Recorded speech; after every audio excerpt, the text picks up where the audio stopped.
Ça y est, on sonne les cloches pour Salim. Bon, j'espère que vous avez le son maintenant. Attends, je regarde s'il y a le son. Oui, il y a le son. Voilà. Ben oui, on se retrouve place Félix Éboué. Pour un peu d'histoire, Félix Éboué, c'est une personne issue de la diversité des colonies qui a organisé l'armée française des colonies pour que la France puisse garder sa notoriété, son administration. Si Félix Éboué n'aurait pas été là, la France serait passée sous administration américaine et on avait déjà publié les billets de banque. Ah ouais. Très peu de personnes le savent et Félix Éboué, avec la complicité du général de Gaulle, Félix Éboué a été mandaté, il était gouverneur, il a été voir tous les pays colonisés pour organiser une armée de la libération. Ah ouais. Voilà. Et à pas loin, il y a le musée de l'immigration, là, à côté, Porte Dorée. Ben oui, il y a le musée de l'immigration Porte Dorée que j'ai visité à 2 reprises. Bon, il est vrai que il est bien ce musée, mais il est un peu vide, il manque pas mal de choses. Sur le mur arrière du musée de l'immigration à la Porte Dorée, je vous invite à aller sur le mur de derrière. Et là, vous avez le nom de toutes les personnes qui ont fait la France. Alors, on a Voltaire, Rousseau... Ah, c'est derrière le musée? C'est sur le côté. Ah ouais, d'accord. Quand tu rentres, sur le côté, gauche, c'est derrière les arbres, et tu as des centaines de noms illustres. Alors, on en pense, on en dira ce qu'on veut. Il y a le nom de Colbert, qui a fait le Code Noir, mais bon, c'était pour l'époque, c'était l'argentier du roi, il a fait des choses pour la France, mais pas pour les gens de couleur, bien au contraire. Ah voilà, c'est ça. Il a créé l'une des premières polices racialistes. Ensuite, on a eu la police des Algériens en 1850-1900. Ensuite, on a eu la police des Juifs en 39-45. Ensuite, on a eu la police des Algériens dans les années 60. Et maintenant, on a la police des Gilets jaunes et des personnes qui veulent un peu la liberté, quoi. Voilà, les écolos, alors on les traite de radicaux, d'extrémistes. De complotistes. Complotistes, non, c'est des personnes qui ont gardé toutes leurs raisons, qui ont la tête sur les épaules, qui ont peur de l'avenir, qui ont une conscience et qui ne veulent pas laisser un mauvais pays pour leurs descendants. C'est ça. Et c'est ce qui est en train de se passer là. Tu connais Bugeaud? Comment? Général Bugeaud. Bugeaud, oui. Celui-là aussi, il a fait des trucs un peu... Ouais, le général Bugeaud, il s'est plus fait connaître pendant la période, les années de la guerre d'Algérie. Ah ouais. C'est ça, hein? Je sais pas, mais je sais qu'il y a Bugeaud. En fait, il faut faire une recherche là-dessus, mais... il y a l'avenue Bugeaud dans le 16e. Et j'ai déjà vu qu'il disait que le Bugeaud, il était... On a eu des grands généraux en France, que ce soit Montsabert, que ce soit le Join, que ce soit le maréchal de Latte de Tassigny, Leclerc. Il y a eu beaucoup de... c'était tous les compagnons d'armes de mon père, que Dieu s'en âme. Ah voilà, c'est ça. Et d'ailleurs, j'ai fait une recherche cette semaine. J'ai été à côté du Conseil d'État, il y a une boutique qui fournit des médailles d'État, alors que ce soit lors du mérite national, la Croix de guerre. C'est Palais Royal, non? Voilà, Palais Royal. Elle est gentille, la dame. Très Tu es rentrée? Oui, je suis rentré. Elle est gentille, cette dame-là. Celle-là, c'est une vraie... Oui. Celle-là, c'est une vraie. Un jour, j'ai parlé avec elle, 2-3 mots. Je ne revenais pas. Hein. Elle est cultivée. Bon, c'est son métier. Et alors, je lui ai dit, mais ça, c'est une vraie Française. C'est une vraie Française. Une authentique. C'est une authentique avec du cœur, quoi. Hein. Elle m'a dit des choses très intéressantes. Elle était dégoûtée quelque part. Parce que moi, je lui disais que j'étais d'origine algérienne berbère, que j'étais né en France, que j'étais pupille de la nation, que mon père, que Dieu son âme, avait fait la guerre 39-45, qu'il était invalide de guerre et porte-drapeau, et qu'il avait été soigné par les Américains, et qu'il était revenu en France, et qu'il avait été grandement décorés et toutes les médailles les plus prestigieuses que l'armée française peut avoir, mon père les a eues. L'ordre du mérite national, la croix de guerre, la croix du combattant et même une médaille que très peu de personnes ont et je l'ai su que cette semaine, c'est la médaille du maréchal de la de Tassigny. C'est une grosse médaille en argent qui a été donnée à très peu de personnes et dont mon père en a eu. Et elles sont où ces médailles-là? Elles sont en ma possession, elles sont à la maison. Tu les as, ouais, d'accord. Et cette médaille, elle a été faite par le sculpteur Turin de la Monnaie de Paris. Et cette semaine, j'ai été à la Monnaie de Paris. Ouais, l'autre côté de la Seine là-bas. Voilà. Et pour avoir il est beau aussi ce musée. Hein. Il est très beau. Ouais. Avec les presses pour faire tourner le truc là. Exactement. Je l'ai filmé déjà là-bas. Ouais, d'ailleurs, ils ont fait les médailles des Jeux Olympiques là-bas. Oui. Et alors, en discutant avec la dame, et puis la dame, elle me disait... La dame de Palais Royal. Au Palais Royal qui vend des médailles. Et elle l'avait un peu au travers de la gorge. Et elle est très forte en histoire.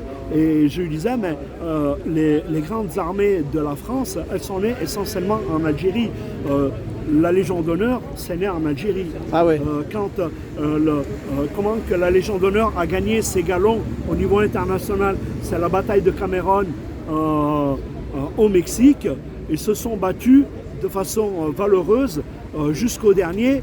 Et les Mexicains ont tellement été impressionnés par la valeur de ces militaires français que quand ils se sont rendus, on leur a laissé leurs armes. Ah ouais. Ils sont rentrés à la maison avec? Avec leurs armes. Ils ont été prisonniers, mais armés. C'est pour te dire la noblesse du guerrier, du militaire, qui peut y avoir le respect entre eux. Ils savent se reconnaître. C'est pas comme les nazis, ils massacraient tout le monde jusqu'au dernier ou d'autres armées. Mais non, là, ils ont vu quelque chose.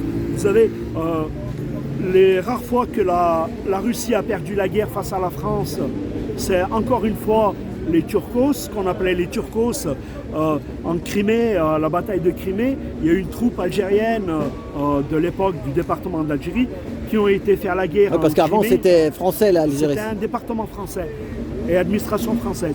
C'était pas une colonie. Et ils ont été en Crimée faire la guerre. Et quand les Russes, les Khazars, les Khazars, ou les Cathares, je ne sais plus comment ils s'appellent, ils ont vu ces soldats arriver habillés comme des Turcs, avec des grandes moustaches et puis des tenues un peu orientales. Ils ont dit, ouais, c'est les Turcos. Ils pensaient que c'était l'armée turque qui attaquait la Russie du Sud. Eh bien non, c'était l'armée française de Napoléon qui rentrait en guerre et qui a gagné la guerre. Alors il y a eu plusieurs guerres, il y a eu Sébastopol. Et alors la dame, pour en revenir à la dame des médailles, elle me disait, mais c'est franchement dégueulasse que nous, qui sommes français d'origine algérienne, qui avons tant donné à la France, et comment qu'on nous est passé devant socialement, culturellement, alors que ce soit des Polonais, des Italiens, des Espagnols, des Portugais et d'autres, je n'ai rien contre, ils ont le droit d'être français, bien au contraire, mais qu'on nous a mis vraiment derrière, qu'on nous traite encore d'étrangers et qu'on nous renvoie à nos babouches.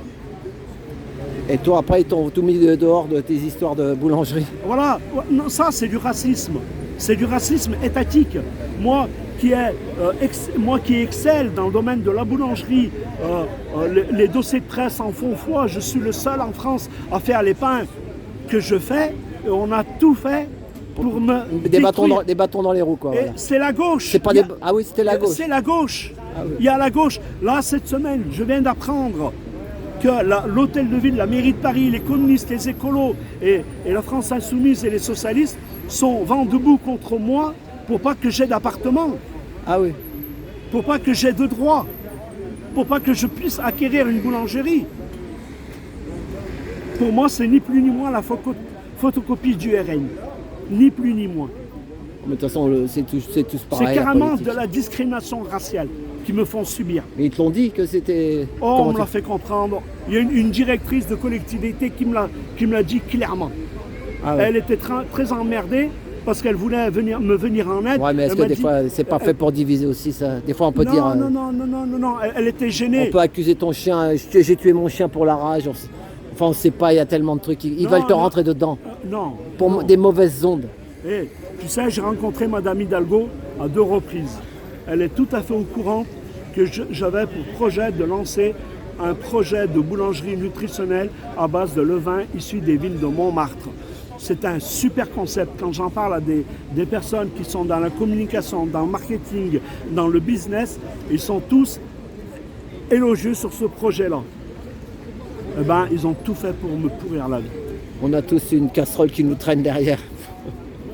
Non, mais c'est Moi j'ai une casserole aussi, on a tous la tête. Et alors, je t'avais parlé que j'avais été voir le médiateur de l'hôtel de ville. Ah non, J'ai vu le médiateur de l'hôtel de ville pour régler ces problèmes-là. Alors je les ai par téléphone, il me fixe un rendez-vous, il me dit emmenez tous les documents, toutes mes plaintes, tout mon dossier, j'ai plein de documents, parce que ce que je raconte, je peux poser des documents actés. Ouais. J'invente rien. J'ai été là-bas je lui ai demandé combien de temps que je vais rester. J'avais préparé ma réunion, mon entretien. J'ai une organisation. On est resté une demi-heure. Elle n'a vu aucun document. Et là, elle m'a envoyé un mail. Non, on s'en occupe pas, on n'est pas responsable. C'est aller voir autre chose. Ça, c'est du racisme. Carrément c'est torturer les gens. C'est une mafia, ils sont entre eux. Moi, j'aimerais bien qu'il y ait un juge qui s'intéresse à mon histoire. Non, mais dis-toi sur la planète, c'est qu'il y a des gens il faut qu'on souffre. Eux, ils se nourrissent de nos souffrances. On fait souffrir les gens et eux, ils se nourrissent avec ça. Est-ce que tu as compris? Il y en a qui mangent du pain. Eux, il y en a qui mangent de ta souffrance, de tes bâtons dans tes roues. Ils s'empêtrent de ça. Comme des PN pervers narcissiques. Plus ils font souffrir quelqu'un, et mieux ils se portent. Et le jour, voilà, c'est ça. Et nous, on essaye justement. Mais qu'est-ce qu'on va faire contre ça? Eh bien, justement, ce qu'on fait avec les Gilets jaunes, d'être tous ensemble pour. Arrête, les Gilets jaunes, on est là, on est 4-5 kilos. Regarde, moi, je suis Gilet jaune de la première heure. Tu ne peux pas savoir le nombre de personnes qui m'ont invectivé, qui ont tenté de me salir, qui ont raconté des saloperies sur moi. Ouais, mais est-ce que c'est des vrais Gilets jaunes? Est-ce que c'est des vrais. C'est des suppôts des partis politiques. Ah, bah voilà. C'est un infiltré, alors on va appeler ça. C'est ça. Infiltré, ils appellent ça. C'est les gens du RN, chez Philippot, LR, France Insoumise, les écolos, les communistes et les syndicats. Tous les ramassis de merde qu'on dénonce depuis des années. Ils nous ont pourri nos manifestations. Ouais, mais pourtant, à nous, ils nous disent qu'ils sont là pour nous défendre. C'est ça le problème. Non, c'est pas vrai. C'est des menteurs. Écoute-moi. Ouais, mais alors après, on sait plus. Alors les gens, ils savent plus à qui croire. C'est pour ça que moi, la politique, je suis ni de droite ni de gauche. Regarde, quand même, c'est pas anodin. 200 rue Saint-Jacques, on a voulu me brûler dans mon magasin. C'est pas anodin. Là, regarde, tu parles, la musique se met en marche. Alors que depuis 2h30, il n'y avait pas de musique. Attends, je vais dire de se calmer. Non, mais ça y est, c'est bon. De toute façon, on va finir. Voilà, t'as déjà presque 15 minutes. J'ai vu beaucoup d'hommes politiques, tous bords confondus. Ils m'ont tous dit c'est dégueulasse, mais il n'y en a pas un seul qui a. Voilà, c'est ça. Moi, quand je racontais mes histoires, c'était pareil. Ruffin, oh, c'est dégueulasse. Lui, il m'a fait traverser tout Paris en période de. Il n'y avait pas de. Ouais, tu me l'as raconté, tu nous l'as déjà raconté. Clémentine Autain, Julien Bayou. Bah, ils vont te dire qu'ils peuvent rien faire, ils sont pas au pouvoir. Laurent Wauquiez, Tibéri, Lincoln Solal, Arlette Arnaud-Landau. Oh là là. Au Puy-en-Velay, Foriol, Jacques Barrault. Et je viens comme un con avec mes plaintes. Et l'autre, comment il s'appelle On m'a braqué, on m'a séquestré. Parce que, voilà comment on me traite, parce que je suis d'origine bougnoule. Et celui le maire de. Celui qui était le pote à Sarko, là. Et puis en Velay là-bas aussi. Laurent Wauquiez. Ouais, tu l'as vu lui déjà? Bah oui, je l'ai vu. Tu l'as oublié sur la liste? Non, je l'ai cité. Ah, j'ai pas entendu. Mes enfants étaient dans la même classe que les siens. Ah oui? Ah ouais, ouais. Ah bah dis donc. Je faisais les sorties scolaires avec son épouse. Ah bah je connais tous ces gens. C'est pays des droits de l'homme, non? Ouais, c'est le droit de... quand tu es bronzé en France, tu n'as aucun droit. Bah, et dur, surtout dur. si tu es d'origine algérienne. Voilà. Alors là, il y a une haine contre les Algériens. Bah, c'est ce que je disais tout à l'heure, que la guerre d'Algérie, il y a longtemps qu'elle est finie, mais il y en a, ils l'ont ça au fond d'eux. Être marocain, tunisien, égyptien, dites ce que vous voulez, ne dites surtout pas que vous êtes d'origine algérienne, sinon vous aurez des bâtons, on vous mettra des bâtons dans les couilles pour vous pourrir à la vie. Il y a une haine. Et là, on voit toutes les langues se délier. Tu sais comment, ta vidéo, tu sais comment on va l'appeler? Un passé qui passe pas. Ah ouais? Ah, c'est ça? Je suis pupille de la nation. Hein. Voilà, un passé, on va marquer Salim, un passé qui passe pas. Voilà. Ah non, mais on a tous ces suppôts là qui nous voilà, ont mais c'est... ça, non, mais les t'inquiète prochaines pas. élections, ils vont le payer très cher. Non, mais là, tout à l'heure, j'ai discuté avec deux femmes là. Il y a des choses qui avancent quand même. Les gens commencent à comprendre de plus en plus comment ça marche. Oh. Il y a l'éther, il y a les basses fréquences, les hautes fréquences. Ils veulent toujours nous laisser sur des basses fréquences. Toujours les pieds dans la merde. Et alors qu'il faut nous monter en résonance et essayer de voir plus positif et l'amour, comme dit Lolou. Voilà. Et bon, ouais. allez, Il y a Salim. du taf, hein. Allez, à bientôt. Il y a du taf, Voilà, ouais. merci. Ah, merci, hein. Salut, rentre bien. Voilà. Un passé qui passe pas. Voilà. À tout bientôt. Merci.